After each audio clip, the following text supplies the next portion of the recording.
Here, the work I'm doing in Aarhus with Annika Kompart is really about using the technology as both a mean to archive pieces of dance and as a mean to reuse these little archives as creative material for us to work with as choreographers and as performers ourselves. And so the technology will be invisible at the end of the performance, meaning that if you see a performance, you don't know the process, you might not guess that there is any technology at all. There will be just people dancing, really. So here I'm thinking of the technology as intervening in the creative process and in the archiving process.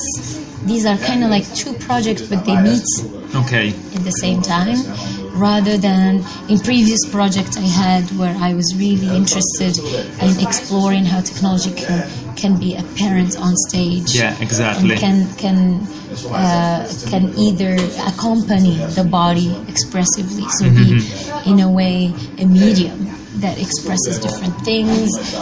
Could be emotions, could be just qualities of movement that we can compose with as dancers. For example, I'm thinking about the performance Still Moving. Yeah, exactly. Which you created, which you used technology to develop a sort of interaction between the movement and the sound Yes, itself. so for example, Still Moving, I'm wearing sensors that capture my it's both an installation and a performance, and so in the installation or the performance, whoever is performing is wearing sensors that capture their muscle activity and their acceleration, and then there is a bunch of interactions that are programmed already that link different qualities of the sound to different qualities of movement. So that the dancer or the performer as they're performing, they're creating the sound with their movement. So that you have all of these sound landscape that kind of reflect the quality of the movement or the intentions and so on. I have another piece called Skin, where we also developed a bunch of different sensors that go on the dancer's body, and they're visible on stage. And then we have video material and sound material. And for part of the dance, there's also these sensors of muscle activity and acceleration that we actually give us data, and in real time we process the data, and then we're able to, through some complicated AI algorithm, determine what sequence the dancer is doing, and then trigger the right video that correspond to that sequence. In another part, we developed a sensor that can capture touch or pressure, and through that sensor, when the dancers touch each other or just approach each other, we do a bunch of various effects on the video and the sound. We freeze it, we blur it, and so on. And the idea here was to see how much the technology allows you, or the technology can become also a partner in a way. Yeah, exactly. On stage. Exactly. So it is on its own self-created effects and having a narrative, a story behind it as well.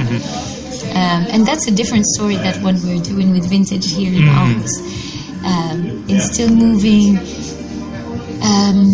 the technology intervenes both as something you hear on stage, but also we train with it because it becomes a tool for improvisation. It becomes an improvisation partner. So we've been in process of improvisation, long processes of improvisation, to kind of understand how you can create certain effect with the movement, how you can trick it, how you can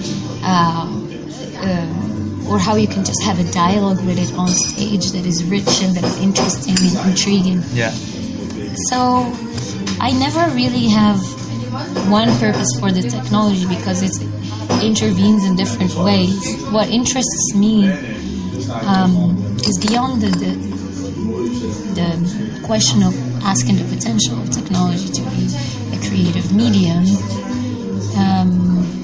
Right now, I mean, in your career, you kind of move around different goals. So at the beginning of my career, I was very fascinated by what technology can do. Yeah.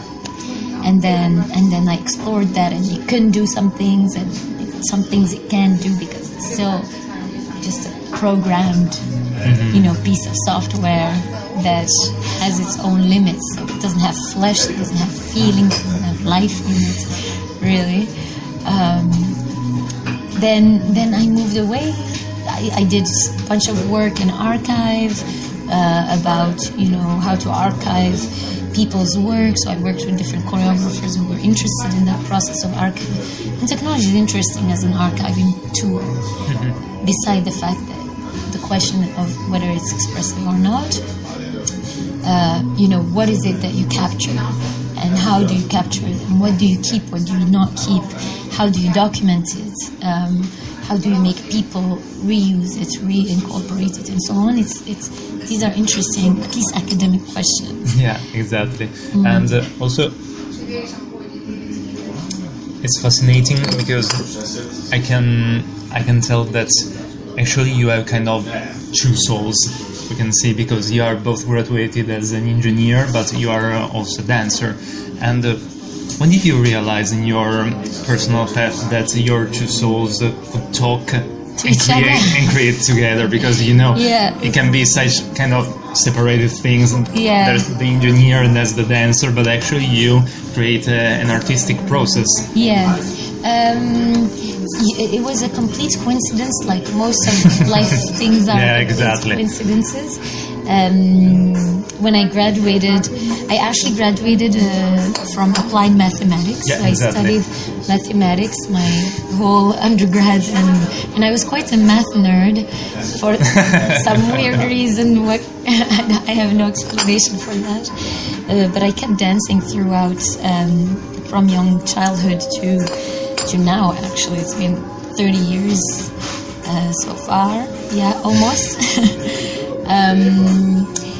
It was a complete coincidence. I was going to work for industry, and then my partner, back in the days, who was no longer my partner, just happened to go to see a seminar, actually, in the Music and Technology Institute, where he was doing a master's, because he was also interested in music and mathematics and technology. And his encounter with that institute is a total coincidence, because he took one class at the university in Barcelona of math and music, and that professor has talked about that institution, IRCAM, as an institution of excellence in music and technology. So he went there to take an additional master's, and then he went to a seminar, completely coincidentally, where there was a researcher who was collaborating with a dance scholar on the idea of using technology to archive repertoire. And so because he knew me so well, he came back home and he was just fascinated. He was like, "I've seen this thing, you would love it." I opened my eyes to the wonder. Wow! I just realized that it would so much talk to you, because it's actually mixing dance and technology in an interesting way that I could never have imagined before. And so he brought me the paper, and he borrowed the book. At that stage, they have published a book about that work. There was a DVD and so on. And so I was just looking into all of that, and I realized there was some literature, few, but some literature on that mixture in different ways. People figuring out, okay, how do I capture dance movement?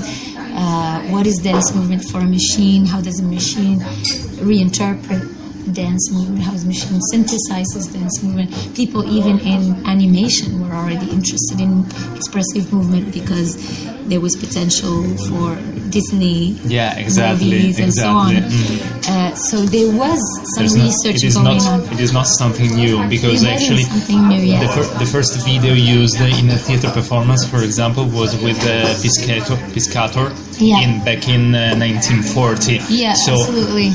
There are lots of visual artists that say, okay, I make visual art as a new thing, but actually it's not, because and then but I didn't know it existed until I actually had that book in between my hands. And most people still don't realize it exists. And then I started looking backward into the history of dance and technology. I realized, Merce Cunningham has done a bunch of work with the software Lifeform to generate dance sequences or dance posters and then sequences later. Trisha Brown has done work, generating visuals on stage. Bill T. Jones has done that as well. So there has been quite a history of experimentations. And actually, even the history of technology, the first days of technology and interactions were mostly experimentation that were creative. It wasn't all about, creating softwares to do tasks, specific tasks and so on. So there was a history, but it was just a history I did not know. Yeah. So at that point, I was very determined. I was going to work there in that field and mix those two things and creatively think about technology as something that can intervene in that process. So I started, I was very determined. So I got a scholarship, did a PhD at that same institute with that same guy who did a seminar. And then little by little, the career unfolds. Then I went to Vancouver and did a bunch of work around research creation, so really using creation and my own creative practice as an experimental environment for research questions to unfold. And little by little, you build things kind of like Legos. Yeah, exactly. They build up. We're in Denmark, so we have to talk about Legos. And so, and as I said, I started really fascinated by what technology could do. And now I think we are in an era where we're a little disillusioned about technology because we see that it's mostly have been taken over by big corporations, and that it is also kind of, it may inhibit people from moving a little bit. It's become so present and so common that it made us, or maybe it's making us a little less human or a little less connected. So the goals that we were thinking in the beginning maybe are not so. I feel like my attitude, at least about it, has changed. And I became much more critical, much more worried about its impact on the environment and ecology, much more worried about, where's my data going? Why do I need it so much? How can I find alternatives? Are there alternatives? What's the governance system around it, and so on. And so even the pieces, it's not an earthquake. Exactly. Even the pieces that I used to do, kind of praising technology's capacity to be present in art, now I do pieces where I'm actually kind of critiquing it or using it in a much more subtle way. Okay, that's interesting. Is there a lot of noise? A little bit, but that's the challenge. So, for example, RCO, the piece I did just before Vintage. The one with the smartphones. So the idea is to use smartphones in that piece because we wanted the piece to be at the same time a dance piece for people to dance. We wanted the audience member to dance and to challenge their physical inhibitions, and at the same time we wanted to ask questions about their relationship to their body, but also to their mobile phones. So using mobile phones to critique mobile phones in a way. I can understand. And that's also interesting because actually people use mobile phones to be more free to express themselves, but without this tool they are just very afraid to do anything. They are afraid to dance. They are afraid to say their own opinion. But on the internet, on the social media, they are just the bravest people in the world. Yeah, the anonymity of it makes it really easy to. Yeah, definitely. So in that sense, that piece, I was like, I don't want to use big, complicated technology that I'm building or I'm developing and so on.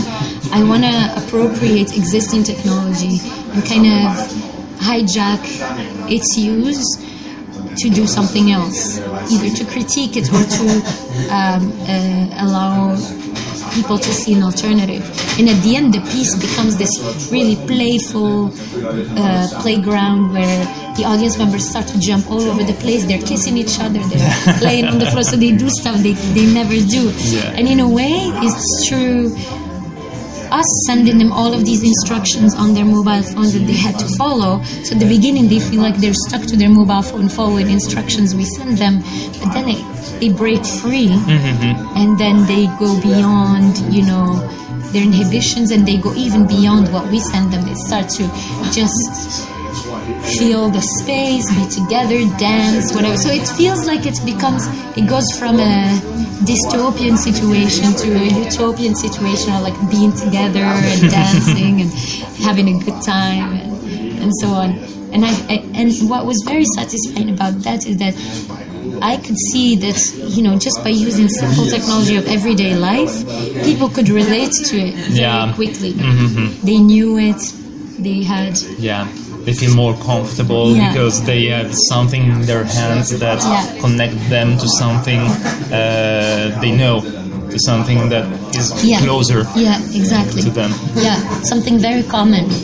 And so I liked the fact that I was not inventing new technology, that I was just hijacking existing one and making it a little more kinky or a little bit more naughty, So they would have to connect to a server, and then we would send them instructions on things to do. And then the dancers were there to interact with them. So sometimes we would send them the instruction, carry a dancer, and then they have to look at each other. Oh, we have to carry that dancer. Okay, how are we gonna do it? And then from time to time, it really depends. From time to time, we'd give them actions to do, like shake your phone really hard or whatever. And all of the dance and the interaction with the participants also was choreographed according to that scenario of the instructions they received. So it became this very playful kind of triangular relationship between the audience members, the dancers with whom they interacted, and the mobile phone. Nice. Yeah. So I thought that was quite a successful, or at least I was satisfied with how it was received by the audience and how it came out. Because the challenge, I think, nowadays with the performing arts is to make people closer to performing arts. I mean, well, I'm a theater man. Basically, I'm not a dancer, but in theater there is a big problem with the audience, because less and less people go to theater to see theater itself. So theater needs to make a step out of its comfort zone, because to make something more attractive, something more peculiar, something more close to the people. Also in terms of the story that the theater is talking about, but also in terms of the way the theater is done, is produced. So I think one challenge nowadays is this one. I'm curious about one thing, because you can really create and talk with your two souls, but on the other side, does it happen sometimes that your two souls fight against each other? I mean, while you are creating a dance digital performance or a performance, is there a moment in which you think, I'm thinking a little bit too much as an engineer, or on the other side, I'm thinking a little bit too much like a dancer, should think more like an engineer? Does it happen sometimes? Yes, it does, multiple times. And I wrote a whole paper about that, actually, because not during RCO, the latest piece, but during Skin, there has been quite some difficult time in the making of that piece. The technology didn't work so well, and it was really hard to make it do exactly what we wanted it to do creatively. So we had a scenario that was a creative scenario. As a choreographer, you want, you know, these images to react at the same time, and then this with you the have same the perfect image of the show in your exactly. mind. You already have imagined how the scene would look, what the dancers would do, and then how the video and the sound would react to that, and all of that scenario is well, kind of like it flows really well.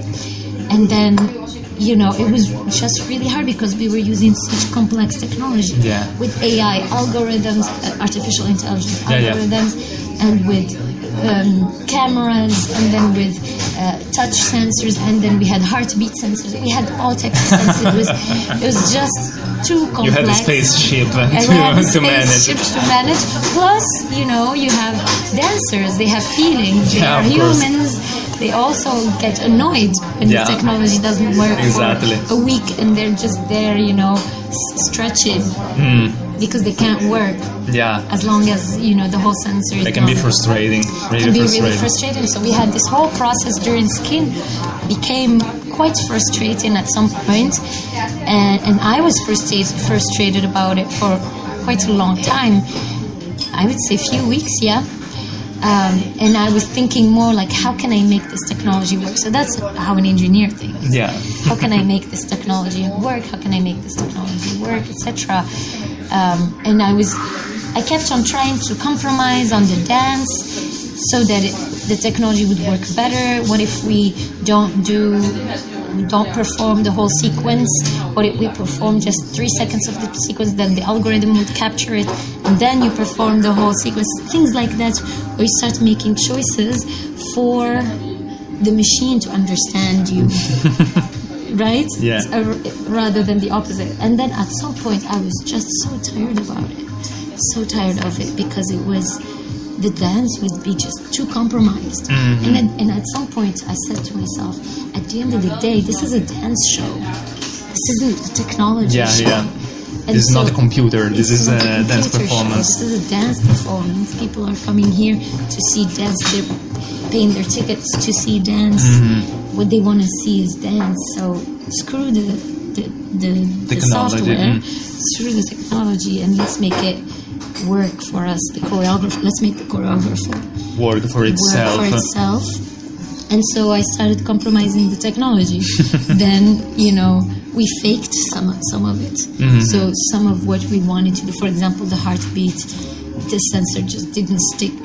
So at some point we were like, you know what, I'm going to have a little controller. And I was on the side in the stage, and I was just faking the data myself. And that, you know, the audience member is not listening to the dancer's heartbeat. They don't know if it's the real one or the fake one. Of course. They have the illusion that this is all working as it is supposed to be.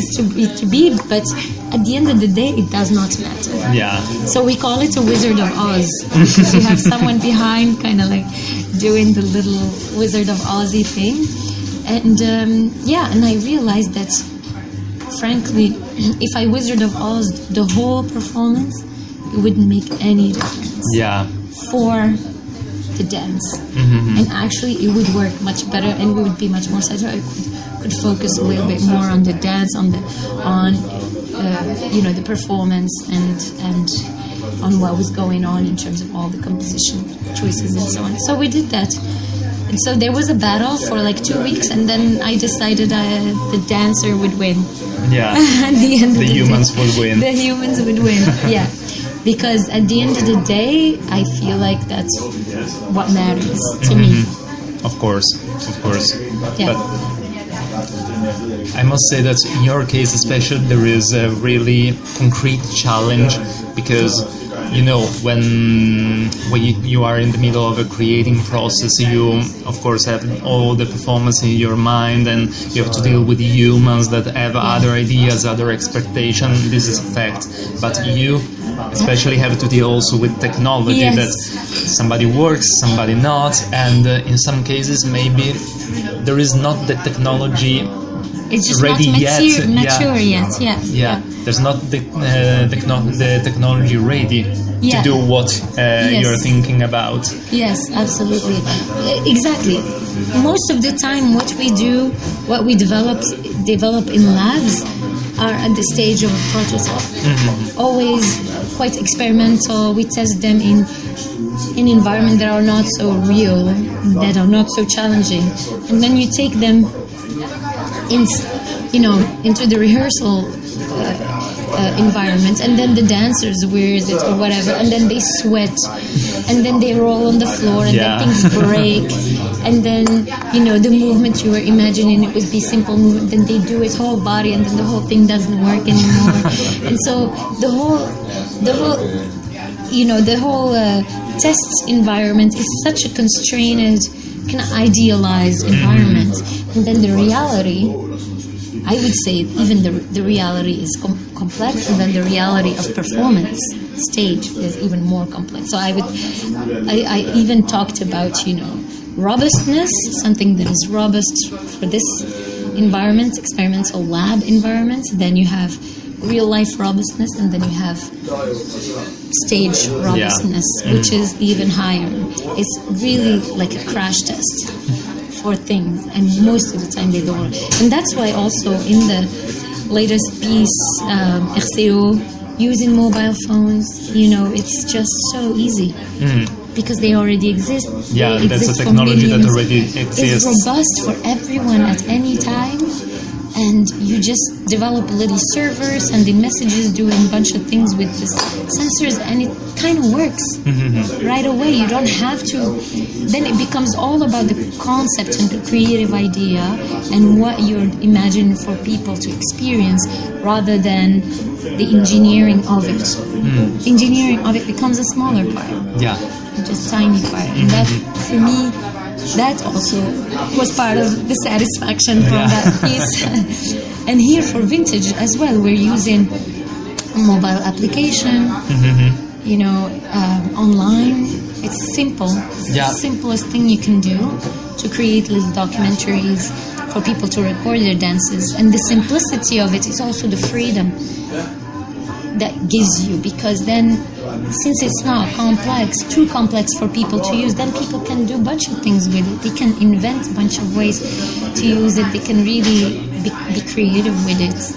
And I more and more I like simplicity. Yeah. Because I'm less obsessed with inventing technology that is artistic, and I'm more and more interested in what if this little tiny thing can change much for me to make this piece, or to think about this piece, or to and so it's not about engineering the technology, it's about just making a little interference in the creative process. I get it. And talking about your performances, I could notice that in two of your performances, I'm talking about live coding and chiseling bodies, you use the term augmented. And this is a very common term. I can see when people talk about the interaction between art and technology, because also in theater there is a branch of theater called augmented comedy that requires the interaction between an actor and technologies. Right. So I was just curious about what is, in your opinion, the meaning of this term augmented in relation with technology, because it is supposed to mean something that the human being cannot do without technology, so in that sense can be an augmented performance, or something that the audience cannot imagine, so it's an augmentation of the audience's expectation or of the audience imaginary. So this term actually, I did not invent it because of course. There has been quite a lot of writings about augmented performance, augmented dance, augmented media, whatever, augmented body, and so on. What's the name of that writer who actually wrote augmented performance? Steve Dixon, something like that. I can send you the name. Yeah, of course.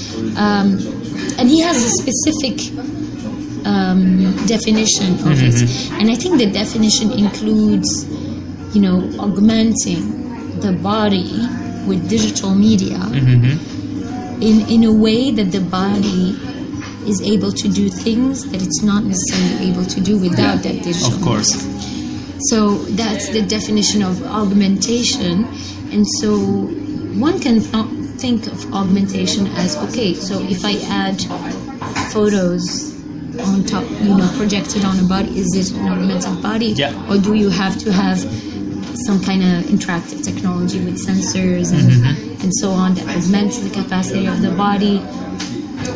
For me, when I used augmented body in the performances of chiseling bodies, for example, was because I had a program that is visual, that is based on particular systems that at the same time react to what the body of the dancer is doing, and at the same time they have their own behaviors. And so there was an aspect of it that it wasn't just my body and then the image of my body in digital media, but there was my body plus some addition, the image of it plus some additional intelligence that adds something to it. So it adds a response to it. It becomes kind of like an extension of what my body can do, and so, or it's an extended response to my movement. So that's why I called it augmented performance in a way. Because if I was to just take a video of what I'm doing, I'm dancing and I have a webcam, for example, and that webcam is filming me and I'm just projecting that film, I would not call that augmented body, because what you see, because there are two different levels of narration, different layers of the same thing. I would call that augmented performance once you start adding things, once technology starts adding things. And so for me, there's a level of maybe intelligence or autonomy in the technology that adds something. So adds decisions, intentions, kind of will. You feel like there's almost will behind it. I got it.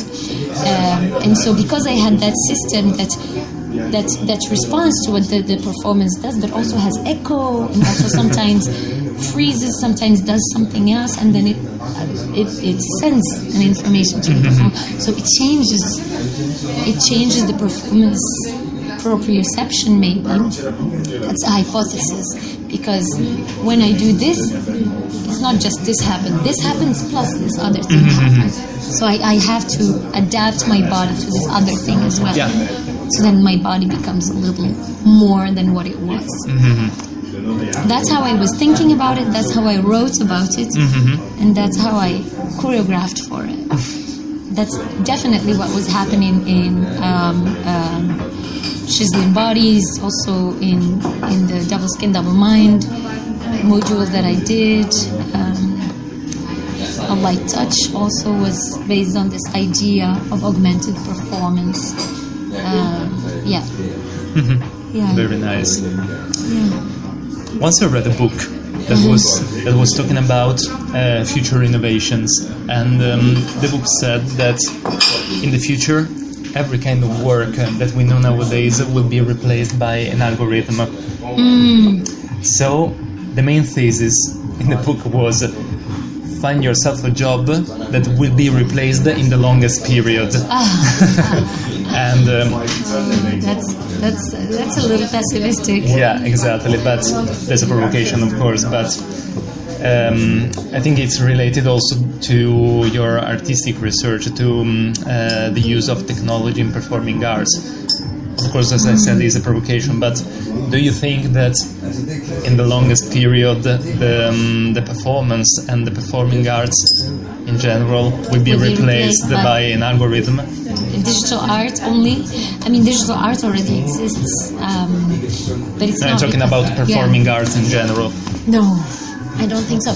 The thing about technology is that it is taking over multiple things in our lives, multiple tasks, jobs, things that we used to do ourselves, we no longer do ourselves. We have programs doing them, so it has been eating space. And a lot of the jobs that were existing now, there are jobs about creating and maintaining the technology itself. So one might think, maybe the bad scenario is that we no longer will have any jobs, including creative practices and jobs like what is the future of a metteur en scène or a director? Is it still going to exist? Whatever. I think the question is whether we want it to replace it or not. If that is the goal, it could happen. Everything can happen. Because sometimes to just work with technology alone can be much easier and maybe also much cheaper. Because for example, I'm talking about the animation studios. There are now they can make this cup of coffee act perfectly like an Oscar-winning actor, and it's much cheaper, and it will be exactly as the directors can imagine it. Of course, when you deal with actors, with dancers, with humans, you have to compromise. I think personally, art is the least thing I would want to replace with technology, because it's so much fun to make. Why would we want to give it away? I mean, it's okay to replace maybe some jobs that are tiring and exhaustion and boring and not rewarding with technology to do that. And that sounds, well, I don't know if it's okay, but it might be politically not okay. It might be that it takes away people's jobs, and then we have other problems in our society. How do we rethink work?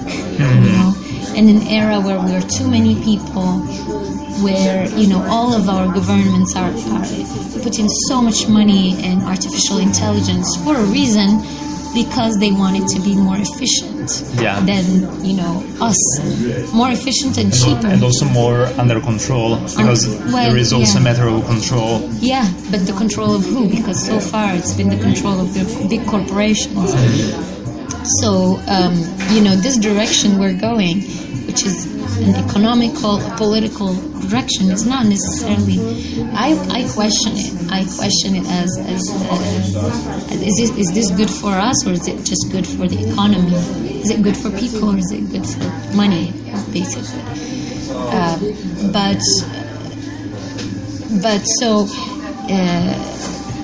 The direction of basically making machines take over more and more tasks, more and more responsibilities in managing our lives has been taken, and it's a direction we're going towards no matter what, and it's actually ecologically not so great either. There are so many problems about that. But then my question is, why would we as humanity want to replace creative jobs by computer machines, and then everyone would become just a programmer? Is that the future of humanity? For me, that's really a maybe sad there will be future. different performing art programmers, just a dance programmer, a theater programmer, or that would be such a sad future. I think we at some point should stop thinking about progress and we start thinking about what we want as a future for us, for next generations, and so on. And who knows what's going to happen? I mean, we are in an era, there's so much instability around, ecological considerations. I don't know. In 20 years, who knows if we can sustain so many servers and so many, programs running every day, every second. But definitely, art is the least place where I would want to replace. If any, our experimentations are more about creating effects to stuff we would want to do, or kind of like, as I said, interferences, or critiquing things as an era where we're all obsessed about technology. Maybe art critiques technology rather than, replacing a performer by a performing program. But again, because we're all going that direction, whether we choose it or not, because our politicians at least choose it for us, there is probably a need in a few years to rethink what is work, Yeah, of course, because the work will adapt to the new model. To the new model. Yeah. So is it all salary? If you think, nowadays a YouTuber is considered a work. Yeah. Something unbelievable. 10 years ago. 10 years ago, exactly. Is having a kid is a job. Is maybe just everyone should just go to the library and read all day and get paid by governments or big corporations who are already. I mean, what type of crazy science fiction scenarios are we going towards? That's all very open. Yeah. And I think before we all just become programmers, there is some time still. Probably art is the least. I don't know. I'm feeling it's the least endangered job so far. We hope. We just cross our fingers. Yeah. And I would like to ask you one last thing, because it's just a curiosity, because I read your CV and your educational path is just incredible, because your educational path brought you to touch at least 3 different continents, because from Morocco to France, then from France to USA and Canada, and then backwards to France. And I was curious because you were attending the Laban School in New York and the university in Vancouver at the same time. Yes. How could you do that? Are you a superwoman or what? Because the program, so the Laban School was both in New York and in Belgium, actually. Okay. With a mixture of those two places. The program is a modular program. It doesn't run year long. Okay. So it takes 1 month every 6 months. Okay. So, now I get it. Within my program in Vancouver, I was hired as a postdoctoral fellow, and within my fellowship there was an agreement that they would support me to do the program. They paid for it. They allowed for that time. Okay, for me that's nice. to do. They paid for my travels there. It was included in my fellowship. Okay. So every 6 months I would go spend a month either in Belgium or in New York. Wow. Yeah.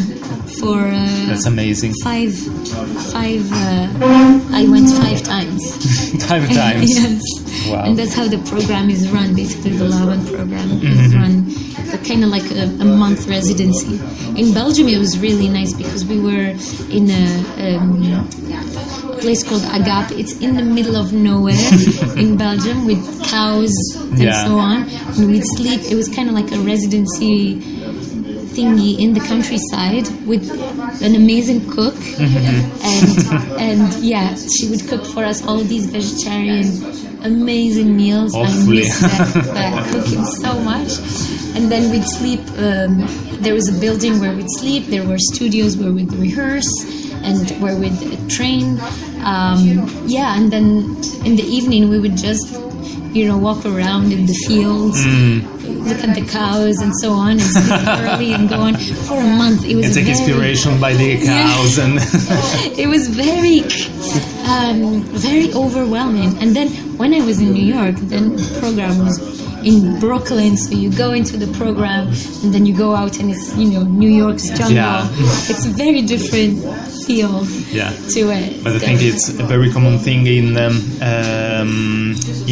disciplines and in methods that were born across the 20th century. Because in the 20th centuries, I'm just thinking also about Grotowski and the Grotowski Institute, also at Odin Theatret here in Holstebro.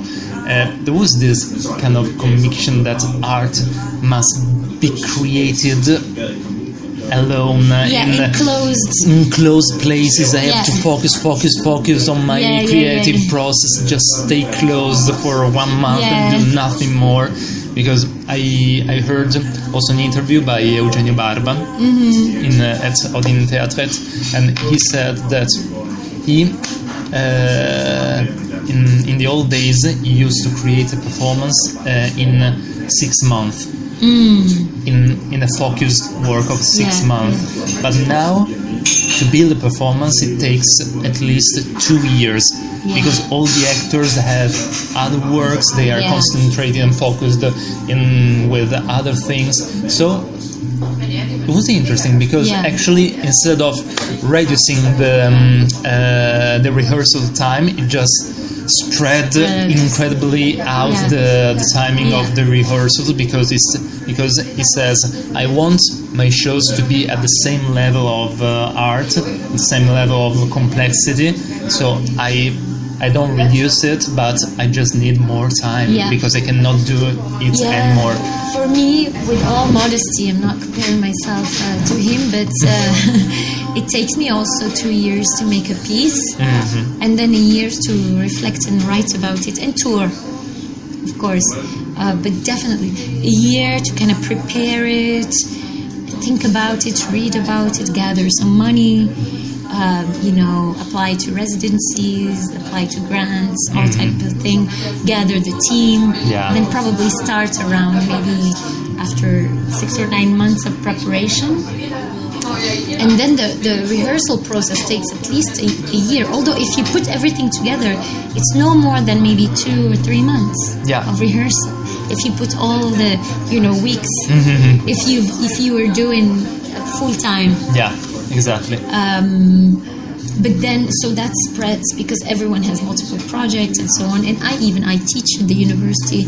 I'm the head of the master's program. Then I have PhD students who are writing theses, who are writing papers that I have to supervise. And I have a whole bunch of other things that are peripheral as well, or central sometimes to my life, depending on the periods. And then after that, after that year, let's say we're in the second year, we start touring, and that could take a year more. It depends on how successful maybe or to the points of the piece. But then I have to also reflect on it, because I'm a researcher, and my goal is also to write about it and to extract the knowledge that comes from making that piece or confronting it to the audience member and so on. That takes me a while as well. Because everything is I'm thinking about it, I'm writing notes, I have notes all over the place, and books of scores or whatever, and papers I'm reading that are also related to that. And then by the time I've produced a paper about it, a year has passed. At least. Of course. So, and I've accepted that my process takes 3 years. I can maybe start preparing for a piece while I'm writing about an old one. Of course. So then things can overlap a little bit, but not so much. It cannot completely overlap. And I've accepted that because, I was talking about it to a friend who is a choreographer in Paris, and who's only a choreographer. So she's her 100 choreographer and dramaturg as well. And in France, everybody needs to have a calendar of a year for creation, because you renew your brands from the region, from the city, so there is a system that requires you that every year you apply for a new creation. You cannot get money for the same creation 2 years on a row, and then people really rely on this money because they can pay themselves through this money and sustain their regular salaries. So the agenda is so tight for creators that are relying on that system, that every year they start a new piece. Every year it's a new creation, and then it became this inflation of creation. Everyone, through a career of 40 years or whatever, 30, maybe 25, or depending on how your breath. How many creation are you going to make? 25, 30? It's too much.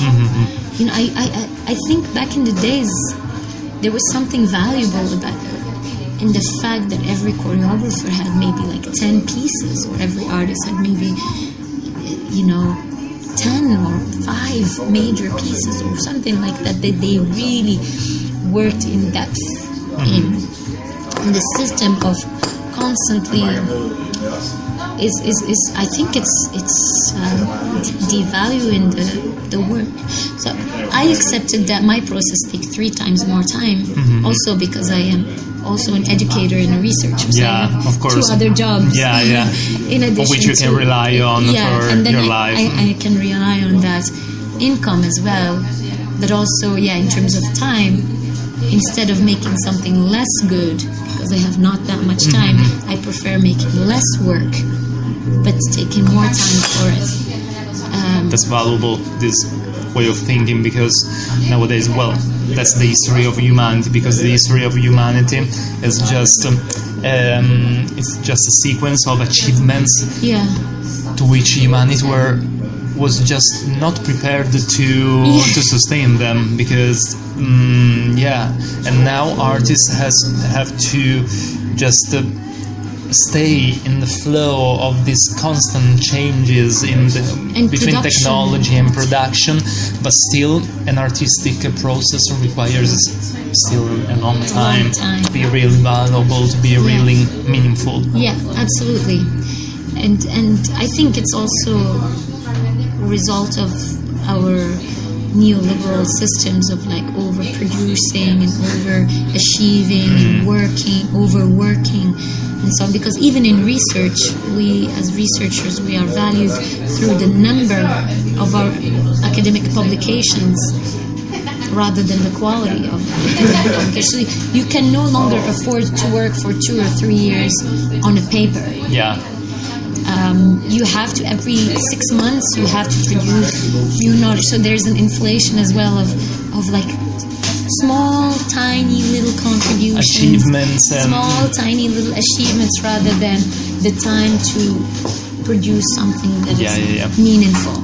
But it's also, I think, because the boring layer of people has got just lower and lower, because myself, when I look, for example, at my mobile phone, when I look at some video, I just look at them 5 seconds or 6 seconds, no more, and then I get bored, and I just found myself surprised about it, because, for example, I love reading, but I can notice on myself that I cannot be attentive. So much concentrate, so much focused on a thing for a longer time, because that's incredible. Something that just overwhelm yourself. And that's also an effect of the overstimulation of people. Exactly. That's what entertainment and all of that.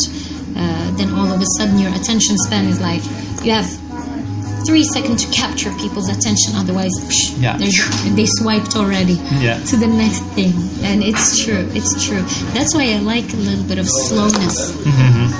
Reintroducing a slow pace in life is really good. I'm a really bad example of it, but I'm aware of it and I'm trying hard.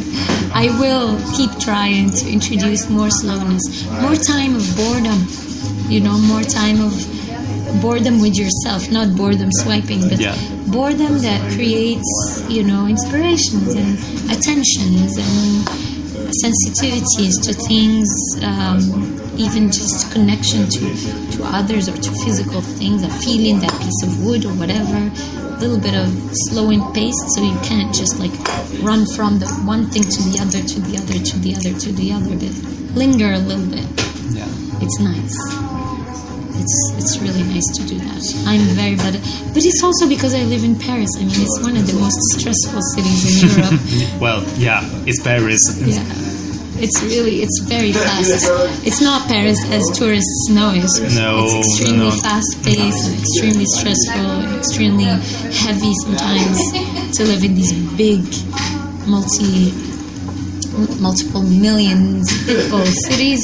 Then you get in that rhythm as well. And before you know it, you're already like not looking. You're not observing, you're not feeling, you're not watching just, anymore, you're just like spanning.